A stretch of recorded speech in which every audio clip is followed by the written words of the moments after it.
Okay, so I had seen this on TikTok, bro, earlier. It was talking about some girl. She literally works at McDonald's. They told her to go home. I think she went in the parking lot, came back, and then killed the manager somehow. Stabbed her and all that, but I don't know. So we finna get into this right now.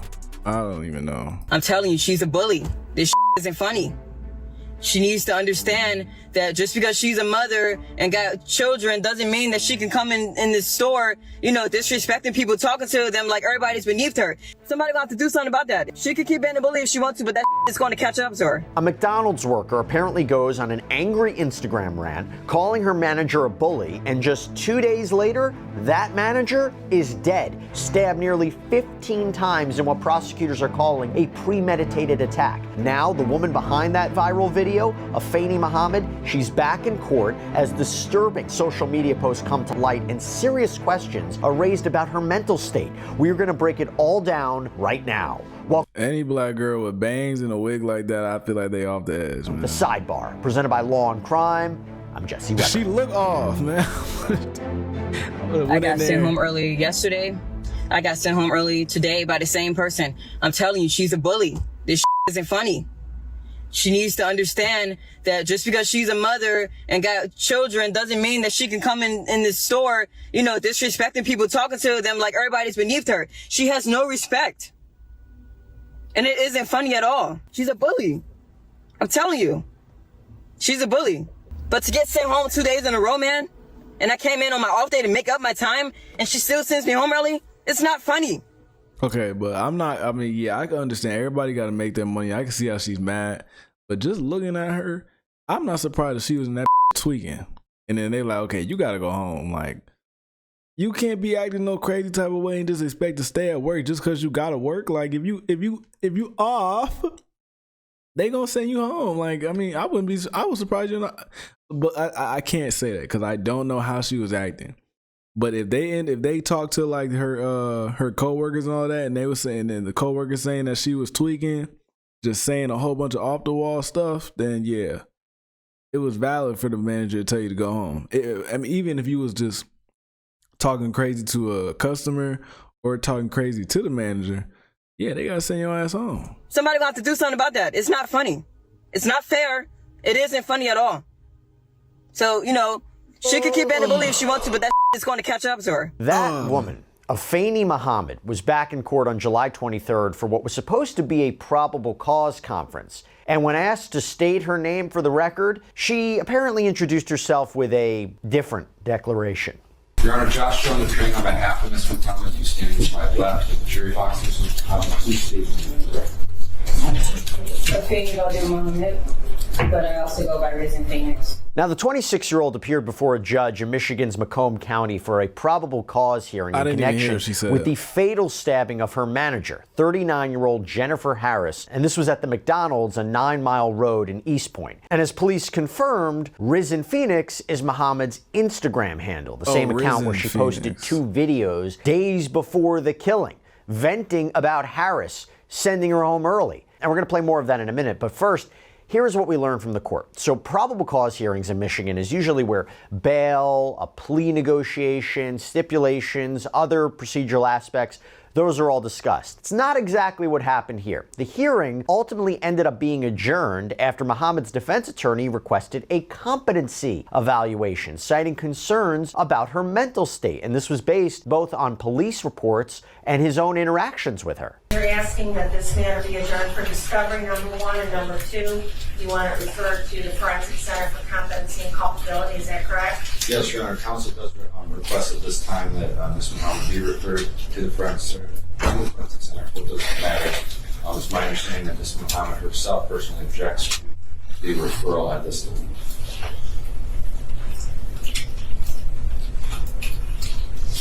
What is the factual basis that you rely on for the referral? Your Honor, based upon my observations of the case and in reviewing the case, specifically the police reports, and then again my observations and interacting with Ms. Muhammad, I need to check those 2 boxes.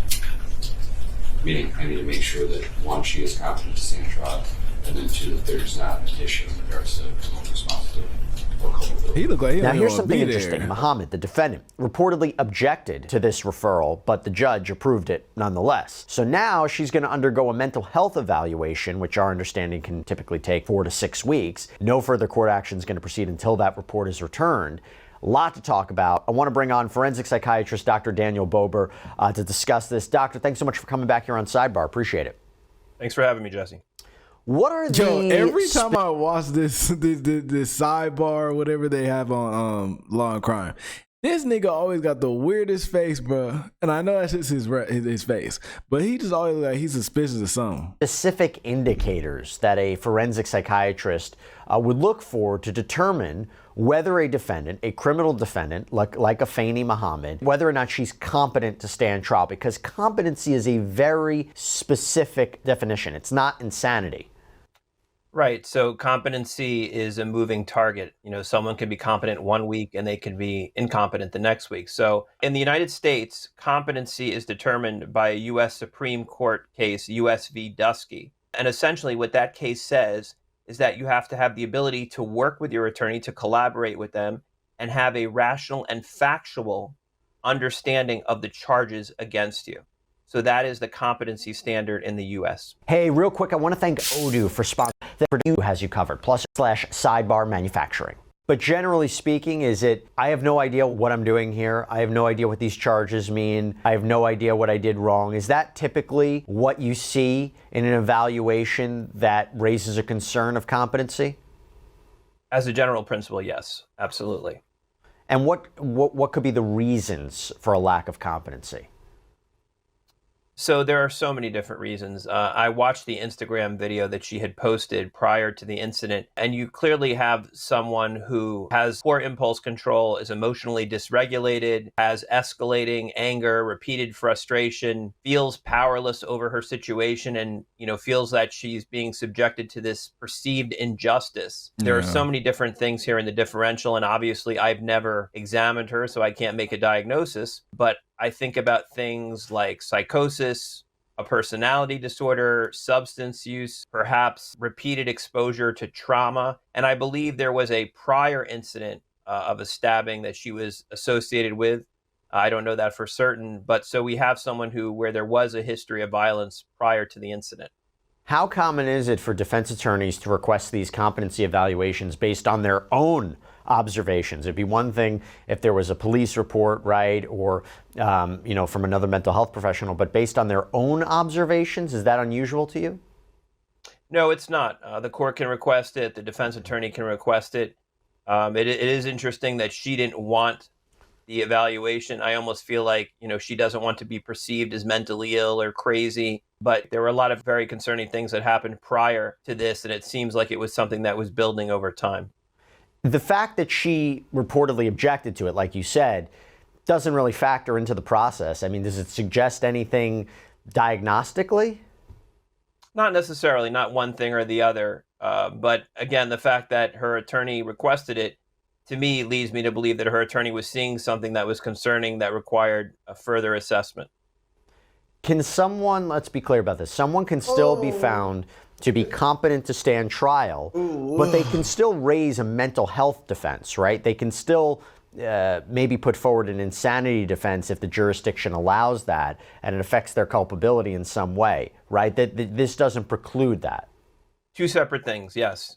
Someone can still raise an insanity defense. That's completely separate. Now, in this particular case, someone can be mentally ill and still be competent. So mental illness per se does not mean incompetent. It's a specific evaluation. The fact that she wanted to be referred to this by this other name, we can get into the idea of multiple names, multiple identities. Did that suggest anything to you?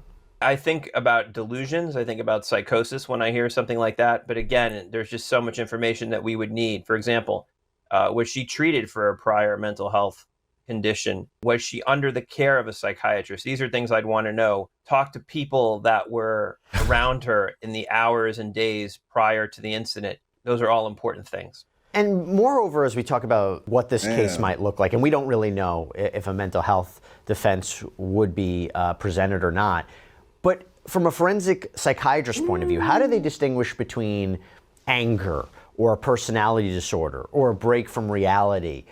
Is it a mixture of a bunch of different factors? What should we be looking out for? So those are not necessarily mutually exclusive. For example, someone can have a psychiatric disorder. They can also have a personality disorder. They can have both. But a personality disorder is usually a pervasive pattern of behavior that affects them in multiple domains of functioning. And they can also have an organic psychiatric condition like psychosis, where they're literally detached from reality and they're having paranoia, they're having hallucinations, they're having delusions. So you can have all of those things together, but they obviously require you to sort of parse things apart to figure out what is causing what. Let me go back to Muhammad's Instagram and the declaration that she made there. So on her account, Official Risen Phoenix, where she has more than 24,000 followers, really? Muhammad posted 2 videos just days before the stabbing, ranting about her manager, Jennifer Harris, sending her home early. And in one of the clips, wearing her McDonald's hat, Muhammad seethes with frustration. I got sent home early yesterday. I got sent home early today by the same person. I'm telling you, she's a bully. This isn't funny. She needs to understand that just because she's a mother even if she was bullying this girl, I don't feel like that's right. You know, if you're gonna have somebody working there, don't be having favorites. I mean, you know who works better than you. Like, you know who works good and who doesn't work so good. But you can't be having favorites and all that, you know. So, but even if she was doing that, that does not warrant you to kill her, you know? I don't feel like nobody deserves to be killed. Like, she probably just working at McDonald's. She might got an attitude because it's a lot to deal with. That still does not mean that she deserves to die. Children doesn't mean that she can come in this store, you know, disrespecting people, talking to them like everybody's beneath her. She has no respect. And it isn't funny at all. She brings a lot of negative energy in there. She always panic when there's a lot going on, and then she try to manipulate that and make it seem like we ain't doing something right, but we are working really hard and doing great. It's just the fact that she panicked, and I caught her a few times making a mistake, and she tried to hurry up and play it off. You know, nobody's perfect. It's McDonald's. It happens. You know what I mean? Like, sometimes, like, somebody might get confused. So it gets busy, yeah. But she needs to stop playing like she don't be making mistakes. I be catching her. And then she delivers what now could arguably sound like an ominous warning. But to get sent home 2 days in a row, man, and I came in on my off day to make up my time, and she still sends me home early, it's not funny. Somebody will have to do something about that. It's not funny. Hey, it's look, not fair. If you did get sent home 2 days in a row, you might need that job. But I mean, I would just quit, man. Try to find a different job. People be saying like the job market is bad and it's hard to find jobs. I really don't believe that. It has never been hard for me to find a job. Now, I live in Vegas now. This shit is different out here. I don't know what it really does seem like you have to know somebody to get a job. But I still feel like at the end of the day, you can find a job, okay? I don't feel like it's that hard. You might just not. There's a certain job that you want to work, and you're like, nah, I don't want to work that one, or I need more. I need to make more money than that. So you pass up on jobs. But I feel like there's always a job out there for somebody. It's just that you just don't want to work the ones that are available. You feel me? So I mean, I feel like instead of killing the woman, you could have just quit this McDonald's and try to go to work, find another one. I mean, this might be close to where you live, so you know. You might have applied to that one, but I mean, you got a resume, you already got McDonald's on your or try to apply to another fast food spot. You know, like if you already got fast food experience, I feel like you could have done anything, like any of that type of besides killing her. It isn't funny at all. So, you know, she could keep being a bully if she wants to, but that is going to catch up to her. Because it ain't funny at all. It ain't. 2 days later, prosecutors say that's exactly what happened. Now, if you haven't been following the case, here's what police say went down. Jennifer Harris, longtime McDonald's employee, mother of 6, reportedly sent Muhammad home early on July 10th following a workplace dispute. Okay? Before leaving, Muhammad allegedly told Harris she'd be back. And she wasn't bluffing, or at least according to police, because according to them, Muhammad drove to a nearby park, retrieved a knife from her car, returned to the restaurant wearing a hooded mask to conceal her identity. She allegedly entered through the back, ambushed Harris, and stabbed her up to 15 times in front of coworkers. You have a legally armed customer in the drive-thru who heard the commotion, fired a warning shot into the air, caused Muhammad to allegedly drop the knife and flee. The witness apparently chases her down, holds her at gunpoint until police arrived. In fact, here's how East Point police described it on Facebook. The employee returned a short time later armed with a knife. The employee proceeded to stab the victim, whom she had the prior dispute with. A customer who witnessed the assault fired a shot to stop the attack. No one was struck by the bullet. The suspect attempted to flee the scene but was detained by the witness. East Point officers arrived a short time later and took the suspect into custody. The victim was rushed to a local hospital where she passed away from her wounds. So Muhammad now faces charges of first-degree murder, carrying a dangerous weapon with unlawful intent. Dr. Bober, from your perspective, what could be the tone and the content of those Instagram posts? What does that reveal potentially about her mental state leading up to the days of this attack? Assuming she did it, right? Because she is innocent until proven guilty. Right. So it was really an angry rant where she was venting out all her frustrations about the way she was treated. And if you listen to the Instagram post, she says basically, and I'm paraphrasing, that someone is going to do something about this. So there really was a lead up to this if in fact she did it. And it does seem premeditated. We know that she went to the park. She returned to the McDonald's to stab her manager if again it occurred. Jesus, man. And she was wearing a mask. So there does seem to be premeditation. There does seem to be acts at concealing the crime. So all these things would be important to know. Allegedly concealing her identity, doesn't that defeat a potential insanity defense? Because the argument would be she knows what she's doing is illegal. Yeah. Absolutely. Absolutely. It definitely works against that. It definitely shows that she targeted her manager, that she planned it, that she tried to conceal her identity. All this plays into it.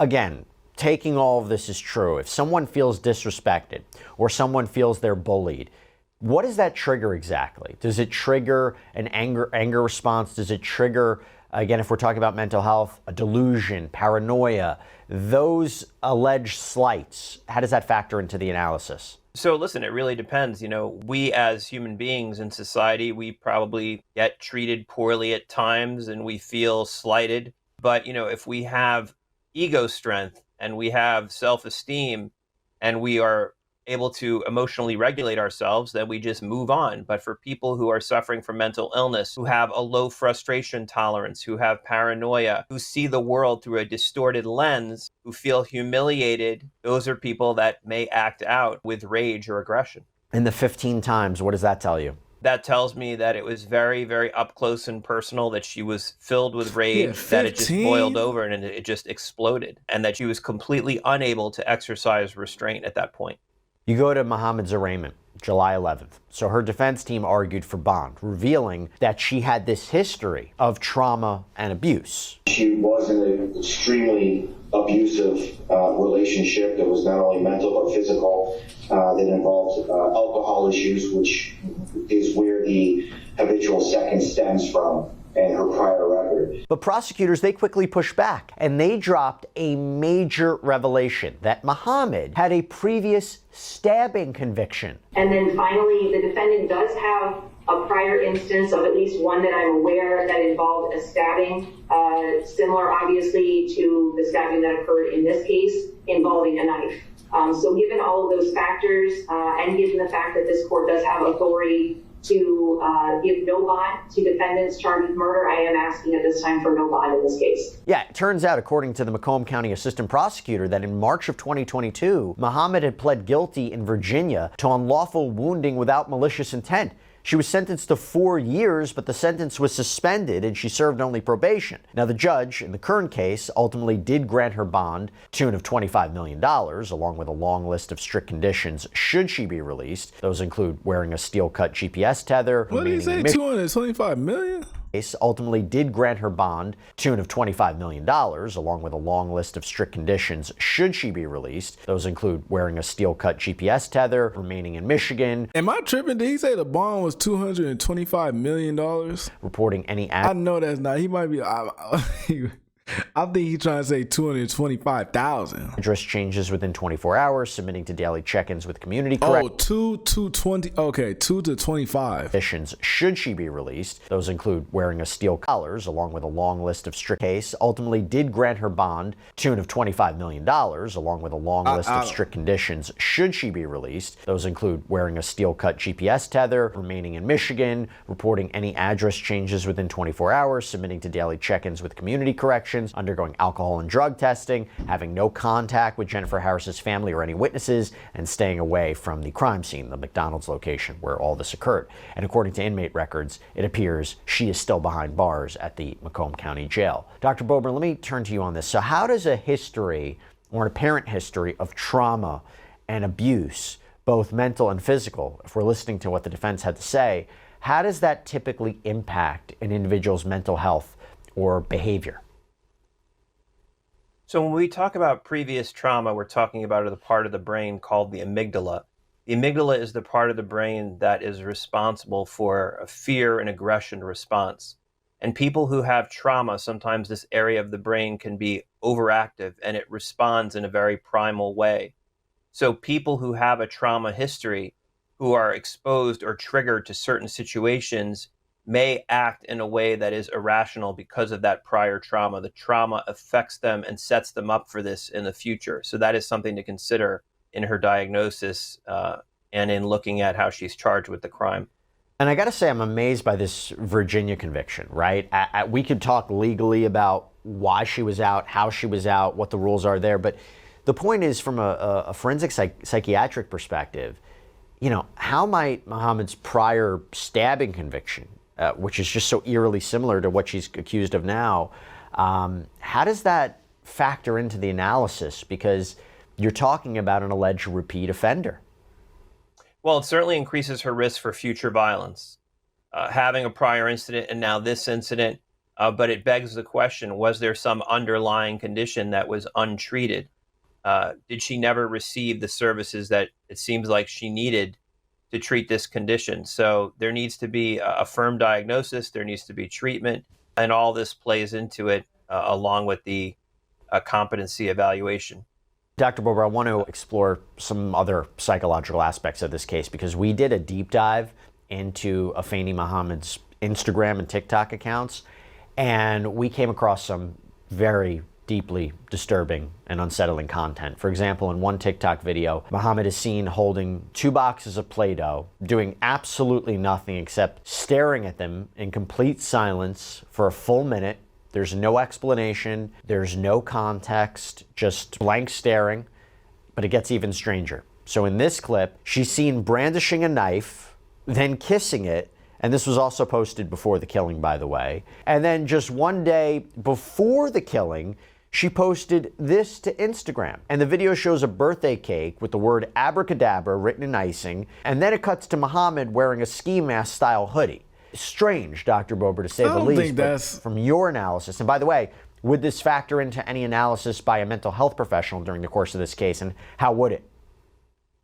So not necessarily for competency, but maybe for an insanity defense. Because again, a competency evaluation is not static. She may be competent right now. She may not be competent 3 days from now. But for example, someone who has a history of psychosis or departure from reality or who is delusional, this may have impacted her during the crime itself. And that's why an evaluation for sanity would have to be done, or a criminal responsibility. Now, the other way of looking at it is... Oh, I'm hearing stuff. Is that like he's on Zoom and I'm hearing his? No, defense be done, or a criminal responsibility. Now, the other way of looking at it is, you know, his attorney could probably say, hey, listen, she's creative, she's an artist, right? This has no relation to the actual crime, but it's very hard to separate it. It's very hard to separate what she's accused of from these posts. You have to ask, warning sign, red flag? I mean, I don't know, assuming she did this. It's one piece of information that has to be taken with everything else. And again, what more, if you had the opportunity to speak with her, what would you like to know? Oh, I would have so many questions. I would want to know, again, about prior mental health history. I'd want to know if she used substances. I would want to know about her trauma history. I'd want to know about similar incidents. These are all things I'd want to know. I'd want to talk to the people that she lives with, the people that she's friends with.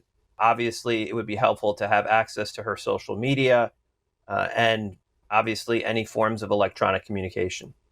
By the way, how can you make sure that she's telling the truth? How can you make sure that when during an evaluation, a mental health evaluation of some kind during the course of a legal case, that the subject is being transparent with you about their past, about their motivations? If she's asked about why did she make these videos, how can you determine whether or not that subject is being credible? So you look for corroborating information, you look for collateral sources of information, and if all you have is the subject, then you would state in your report that all information was provided solely by her and there were no other sources of information. So obviously that is going to maybe cast doubt on the veracity of the information, but you would state it in the report. But you do everything you can to try to speak to collaterals, to try to look at other sources of information. Okay, I ain't even hold it. I don't really care about the rest of this stuff, but yeah. Wait, hold on. Information has left her 6 children without a mother. Can't forget that. 6? A GoFundMe, the Jennifer Harris Legacy Fund, has been set up to support her children. And we're going to put it up there if you want to check it out, participate, donate of some kind. But that GoFundMe reads, through this fund, Jennifer's legacy of strength,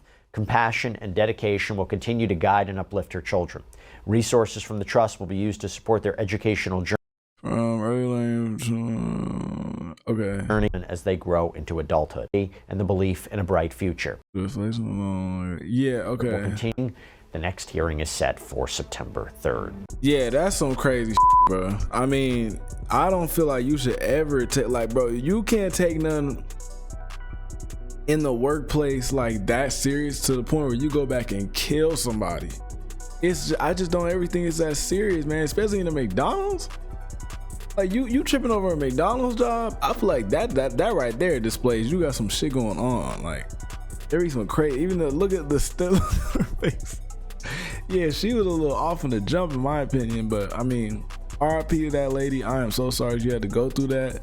Even if she was being a bully, I don't feel like bullies deserve to be killed. Yeah, maybe somebody should have like put her in her place, or like maybe she wasn't fit to be a manager, but I don't think she deserved to be killed. So yeah, I mean, but y'all drop y'all comments in the comment section. Let me know how y'all feel about it. Please hit that like button, that subscribe button if you mess with my videos. And me, I'm gonna catch y'all in the next video.